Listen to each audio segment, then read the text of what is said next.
In the forgotten town of Dust Haven, Nevada, where the desert wind howls through rusted gates and the sun bakes the cracked asphalt, a woman named Claire lived in the shadow of obscurity. Dust Haven was a place where dreams went to die, a speck on the map surrounded by endless dunes and abandoned dreams. The locals knew her as the quiet mechanic, the one who could coax life back into a sputtering engine with a flick of her wrench. Her garage, a weathered relic at the edge of town, stood like a sentinel against the encroaching sand. Its corrugated roof groaned under the weight of time, and the neon sign, half lit, buzzing faintly, read, Claire's Auto. Nobody asked questions about her. Nobody cared to. Claire was 38, with sharp green eyes that seemed to see through metal and men alike. Her hands, calloused and stained with grease, moved with a precision that spoke of years beyond the wrench. She wore faded jeans and a worn leather jacket, her auburn hair tied back in a loose braid that caught the desert dust. To the townsfolk, she was just another face in Dust Haven, a woman who kept to herself, her voice soft but firm when she spoke. But there was something about her, a stillness, a weight in her gaze, that hinted at a past she'd buried deep. The garage was her sanctuary. Inside, the air was thick with the scent of oil and metal, the hum of a forgotten radio playing old country tunes in the background. Tools hung in perfect order on the walls, each one gleaming as if polished daily. In the corner, behind a tarp, sat an old Lockheed T-33 jet engine, its surface pitted but pristine, a relic that no one in Dust Haven ever questioned. It was her secret, a ghost from a life she'd left behind. Claire had been a test pilot, one of the best, flying experimental aircraft for the Air Force until a tragedy grounded her. A crash, a lost friend, a promise. She never spoke of it. But every night, when the town slept, she'd sit by that engine, her fingers tracing its curves, her mind lost in the skies she'd once ruled. Dust Haven didn't care about her past. To the locals, she was just Claire, the woman who fixed their trucks and kept their lives running. The men at the diner dismissed her with a chuckle, calling her that girl with the wrench. The women admired her grit, but whispered about her solitude. Even the sheriff, a gruff man named Hank, treated her with a mix of pity and indifference. "You're wasting your talents out here, Claire," he'd say, shaking his head. She'd only smile, her lips tight, and turn back to her work. But Claire wasn't hiding. She was waiting. Have you ever felt like the world overlooked you? Share your story in the comments. It was a blistering July morning in 2025 when the quiet of Dust Haven shattered. The sky was a bruised purple, heavy with the promise of a rare desert storm. Claire was in her garage, wrist-deep in the guts of a pickup truck, when the roar of helicopters sliced through the air. The sound was unmistakable, a low, rhythmic thump that vibrated in her chest. She stepped outside, wiping her hands on a rag, and squinted into the distance. 3 black helicopters, sleek and unmarked, were descending on the old military airstrip 5 miles out of town. The airstrip had been abandoned since the Cold War, its hangars crumbling, its runway overtaken by sand. Nobody went there. Nobody had reason to. The townsfolk gathered at the diner, their voices buzzing with speculation. "Government types," Hank muttered, sipping his coffee. "Probably some drill." But Claire's gut told her otherwise. She'd heard that sound before, too many times in places where secrecy was a currency and lives were the cost. She returned to her garage, her jaw tight, and locked the door. Whatever was coming, she wanted no part of it. That night, the storm broke. Rain lashed the desert, turning the streets of Dust Haven into rivers of mud. Lightning cracked the sky, illuminating the silhouette of the airstrip in the distance. Claire was alone in her garage, the radio now silent, when a sharp knock rattled the door. She froze, her hand instinctively reaching for a wrench. "Who's there?" she called, her voice steady but low. "Open the door, Claire," a man's voice answered, clipped and authoritative. "We need to talk." She cracked the door, peering into the rain. A man in a dark suit stood under an umbrella, his face shadowed, but his posture unmistakably military. Behind him, two others waited, their hands near their holsters. "We know who you are, Captain Claire Harper," he said, his voice cutting through the storm. "And we need you." Claire's heart skipped. Nobody in Dusthaven knew her full name, let alone her rank. She hadn't been Captain Harper in over a decade. "You've got the wrong person," she said, starting to close the door. The man's hand shot out, stopping it. "Flight 19, Groom Lake, 2013. You walked away from a crash that killed Colonel Daniel Reese. You were his co-pilot. Don't tell me I've got the wrong person." The name hit her like a punch. Daniel, her mentor, her friend, the man who'd taught her to fly through hell and back. The crash that ended her career, her life in the skies. She'd promised him she'd keep flying, keep fighting, but she'd broken that promise when she walked away. "What do you want?" she asked, her voice barely above a whisper. The man stepped closer, rain dripping from his umbrella. "There's a situation at the airstrip, a classified project. It's gone wrong, and you're the only one who can fix it." Claire's eyes narrowed. "I'm a mechanic now. Find someone else." "There is no one else," he said. "And if you don't help, people will die. A lot of people. What would you do if your past came knocking? Tell us in the comments." Claire stood in the rain, her mind racing. The man's words echoed Daniel's last ones. "You're the best I've ever seen, Claire. Don't let them ground you." She'd spent years running from that truth, hiding in Dusthaven where no one could see her wings. But now the past was here, demanding she fly again. "Give me a reason to trust you," she said, her voice hard. The man reached into his coat and pulled out a photograph. It was old, creased, showing Claire and Daniel in flight suits, standing in front of an experimental jet. Her younger self was smiling, her eyes bright with purpose. "He believed in you," the man said. "And so do we." Claire took the photo, her fingers trembling. The memory flooded back. Daniel's laughter, his steady hand guiding her through impossible maneuvers, his voice calm even as their jet spiraled toward the desert floor. She'd survived that crash, but he hadn't. She'd carried the guilt ever since, the weight of a promise unkept. "What's the situation?" she asked, her voice steady now. The man glanced at his companions, then back at her. "Project Icarus, a next-gen stealth drone. It's gone rogue, and it's armed. If it leaves the airstrip, it could trigger a catastrophe. We need someone who can outfly it.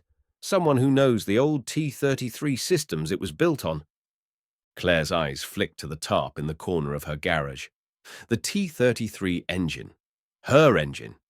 She'd kept it all these years, a reminder of who she'd been. "Why me?" she asked.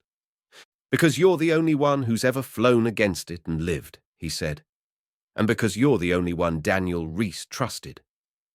Claire's chest tightened. The storm roared outside, but inside her, a different storm was brewing. She could walk away, let the government clean up its own mess. But she saw Daniel's face, heard his voice. "Don't let them ground you." And she knew she couldn't. "Get me to the airstrip," she said. "Now."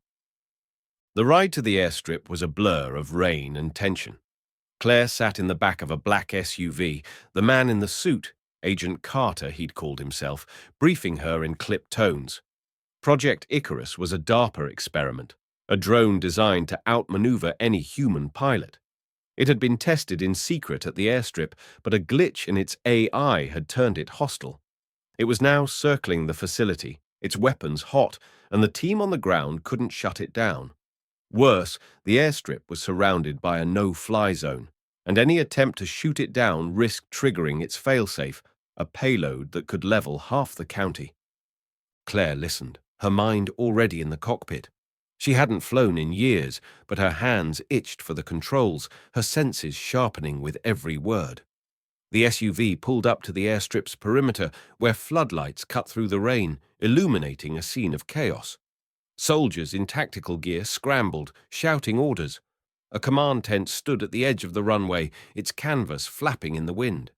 and above, a sleek black shape sliced through the storm, its engines a low, menacing growl. Claire stepped out, the rain soaking her jacket.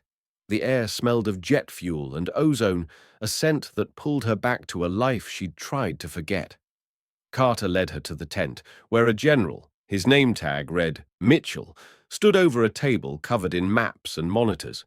He was a bear of a man, his face lined with stress, his eyes cold as he sized her up. "You're the pilot?" he asked, his tone dripping with skepticism. "You don't look like much." Claire met his gaze, unflinching. "You don't look like you've got this under control, General." A few soldiers snickered, but Mitchell's face darkened. "This is no place for a civilian," he snapped, "let alone a woman who hasn't flown in a decade." "Then why am I here?" Claire shot back. "You need me, or I wouldn't be standing in this tent. So cut the crap and tell me what I'm flying." Mitchell's jaw tightened, but he gestured to a monitor.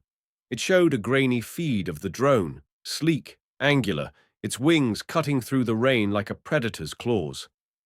"That's Icarus," he said. "It's faster than anything we've got, and its AI is adapting every second. We've got one jet left, an old T-33 trainer retrofitted for combat. It's our only shot." Claire's heart skipped. A T-33. The same jet she'd flown with Daniel. The same jet she'd crashed. She nodded, her voice steady. "Show me the cockpit." Have you ever faced a challenge that felt impossible? Share your moment in the comments. The hangar was a cavern of shadows, the T-33 sitting like a relic of a bygone era. Its silver fuselage gleamed under the floodlights, its lines familiar yet foreign. Claire ran her hand along its side, feeling the cold metal, the faint scars of past flights. The soldiers prepped the jet, their movements hurried, their glances skeptical. She ignored them, climbing into the cockpit with a grace that belied her years away from the skies. The controls were old but familiar, like an extension of her body. She strapped in, the harness tight against her chest, and powered up the systems. The dashboard lit up, dials flickering, the hum of the engine vibrating through her bones. For a moment, she was 28 again, flying with Daniel, the desert stretching endless below. Then Carter's voice crackled through her headset. "You've got one shot, Harper. Bring it down, or we're all done." Claire didn't respond. She didn't need to. The runway stretched before her, slick with rain, the storm raging above. The drone was out there, a ghost in the clouds, waiting. She taxied to the runway, the jet's engines roaring, drowning out the doubts of the men below. Lightning flashed, illuminating the desert, and for a moment she saw Daniel's face in her mind, his smile steady and sure. "Ready for takeoff," she said, her voice calm but ironclad.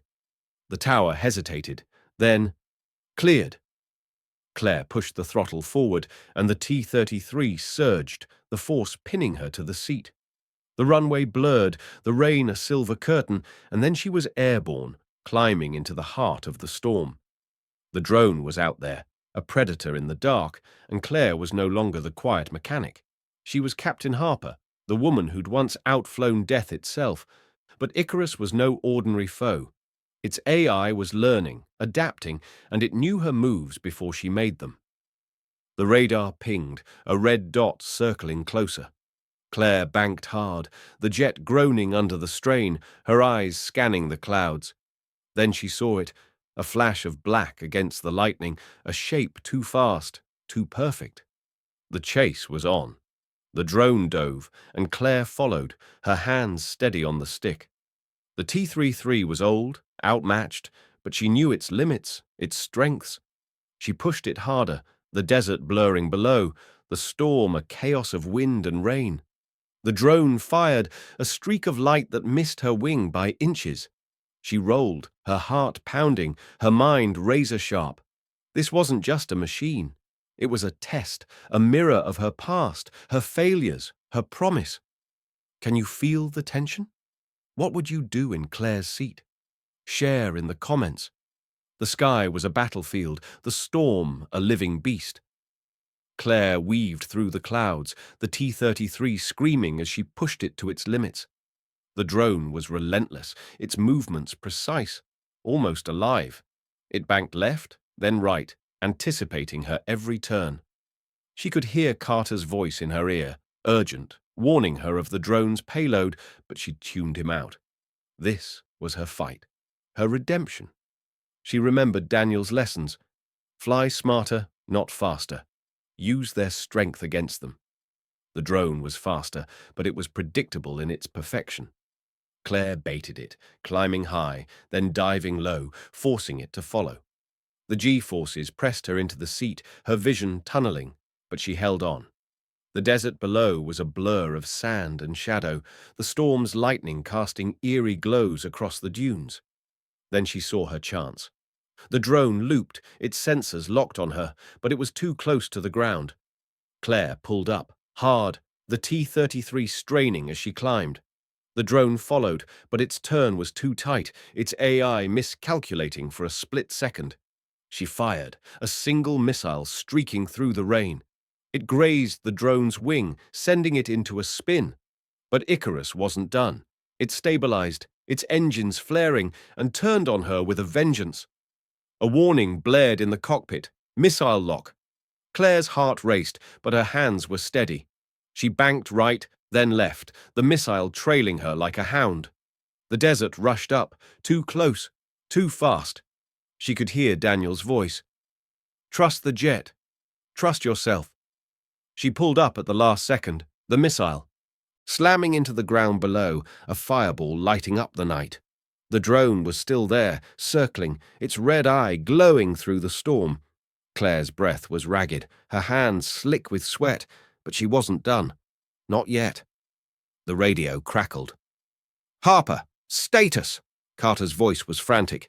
Still here, she said, her voice calm, deadly. And so is it. The storm raged on, the drone circling closer, and Claire knew this was only the beginning. Icarus was learning, adapting, and it wouldn't make the same mistake twice. She had one chance left, one move to end this. But as she climbed into the clouds, the weight of her past pressed heavier. Daniel's face, his voice, his trust. It was all here, in this moment, in this sky. What happens next? Can Claire outfly the impossible? Share your predictions in the comments. The Nevada sky roared with fury, a cauldron of lightning and rain that swallowed Claire Harper's T-33 jet. The storm was no longer just weather. It was a living beast, clawing at her wings, testing her resolve. Below, the desert stretched endless, its dunes glowing faintly under the flashes of electricity. Above, the rogue drone, Project Icarus, hunted her, its sleek black form cutting through the clouds like a blade. Claire's hands gripped the controls, her pulse steady despite the warning lights flashing across the dashboard. The drone had locked onto her again, its AI adapting faster than she'd expected. This wasn't just a machine, it was a mirror of her own precision, her own past, daring her to be better. Claire's headset crackled with Agent Carter's voice, sharp and urgent.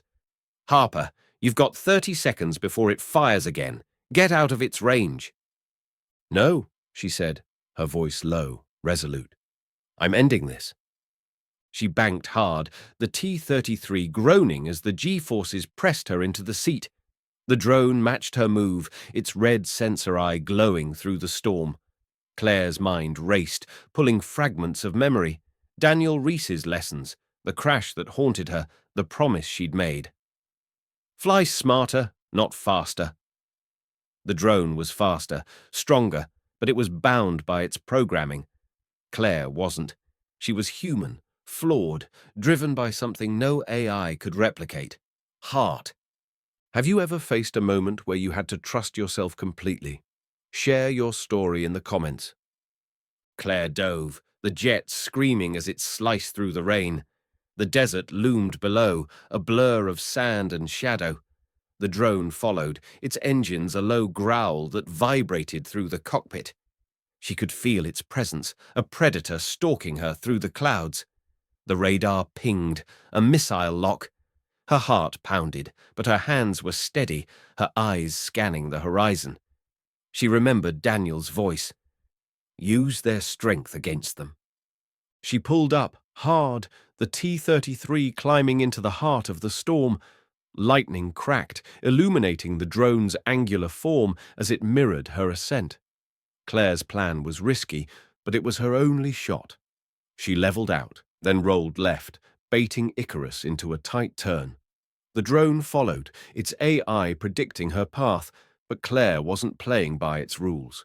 She pushed the jet into a sudden dive, the altimeter spinning as the ground rushed up. The drone hesitated, a fraction of a second, but enough. "Now," she whispered, firing a decoy flare. The missile streaked past, chasing the flare into the desert, exploding in a fireball that lit up the night. The drone corrected, its sensors recalibrating, but Claire was already moving. She banked right, climbing again, her jet shaking under the strain. The T-33 was old, outmatched, but Claire knew its soul. She'd flown it through hell once before. She could do it again. The radio buzzed. "Harper, you're too low," Carter shouted. "Pull up." She ignored him, her focus locked on the drone. It was close now, too close, its silhouette filling her canopy. Claire's mind flashed to the crash. Groom Lake, 2013. The jet spiraling, Daniel's calm voice, the flames. She'd survived, but he hadn't. The guilt had grounded her, but now it fueled her. This was her redemption, her chance to keep the promise she'd broken. The drone fired again, a burst of gunfire that grazed her wing. Sparks flew, the jet shuddering, but Claire held steady. She rolled, diving toward a narrow canyon she'd spotted earlier, its walls jagged and tight. The drone followed, its AI relentless, but the canyon was her territory. She weaved through the rock, the T-33's wings kissing the stone, her breath shallow but controlled. The drone struggled, its precision faltering in the tight space. Claire's lips curved into a grim smile. "Got you!" She burst from the canyon, climbing back into the storm. The drone was still on her tail, but slower now, its sensors confused by the terrain. Claire's eyes flicked to the dashboard, a warning light blinked, fuel running low. She had minutes, maybe less. But then Carter's voice cut through, not with orders, but with something else. "Harper, there's something you need to know. Icarus wasn't a glitch. It was sabotaged." Claire's blood ran cold. "What?" "Someone on the inside," Carter said, his voice tight. "They wanted it to go rogue. General Mitchell. He's covering it up. If you bring that drone down, you're exposing him." Claire's jaw clenched. Mitchell, the man who'd sneered at her, doubted her, dismissed her as a civilian. She'd sensed his disdain, but this was bigger. A conspiracy, a betrayal, lives at stake. Her mind flashed to Daniel, to the crash. Had that been sabotage too? The thought burned, but she pushed it aside. She had a job to do. "Understood," she said, her voice steel. "Get me a clear shot." Carter hesitated. "There's a kill switch, but it's manual. You'd have to get close. Too close." "Then I'll get close," Claire said, and cut the comms.